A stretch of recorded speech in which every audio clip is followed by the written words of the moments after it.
నమస్తే welcome to the view point. భారత్లో తొలి హైడ్రోజన్ కోచ్ పరీక్ష విజయవంతం. దేశంలో మొట్టమొదటి హైడ్రోజన్ కోచ్ను విజయవంతంగా పరీక్షించి భారతీయ రైల్వే చరిత్ర సృష్టించింది. ఈ వీడియోను కేంద్ర రైల్వే మంత్రి అశ్విని వైష్ణవ్ సోషల్ మీడియాలో పంచుకున్నారు. హైడ్రోజన్ ఇంధనంతో నడిచే ఈ రైళ్లు కాలుష్యాన్ని తగ్గించడంలో కీలక పాత్ర పోషిస్తాయి. పర్యావరణానికి హానికరం కానీ స్వచ్ఛమైన ఇంధన వనరుల వైపు భారత్ అడుగులు వేస్తోంది. ఇది భారతీయ రైల్వేను మరింత టెక్నాలజీ పరంగా అభివృద్ధి చేయడంతో ముందడుగు పడింది.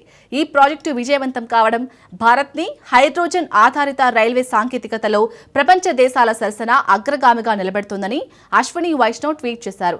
భారత్ 1200 HP హైడ్రోజన్ రైలును అభివృద్ధి చేసింది. ఇది దేశీయ రవాణా రంగానికి ఒక కీలక మైలురాయి అని ఆయన పేర్కొన్నారు. మొత్తం హైడ్రోజన్ పవర్డ్ కోచ్ చెన్నైలోని ICF వద్ద విజయవంతంగా పరీక్షించబడిందన్నారు. హైడ్రోజన్ ఫర్ హెరిటేజ్ పథకంలో భాగంగా 35 హైడ్రోజన్ రైళ్లను తయారు చేయాలని రైల్వే శాఖ నిర్ణయించిన సంగతి తెలిసిందే. ఈ రైళ్లను దేశవ్యాప్తంగా హెరిటేజ్ హిల్ స్టేషన్లలో నడపాలని భావిస్తుంది. భారతీయ రైల్వే ఇప్పటికే ఉన్న డీజిల్ ఎలక్ట్రిక్ మల్టిపుల్ యూనిట్ను హైడ్రోజన్ ఫ్యూయల్ సెల్తో నడిచే విధంగా చేసే పైలట్ ప్రాజెక్టును కూడా రైల్వే శాఖ చేపట్టింది.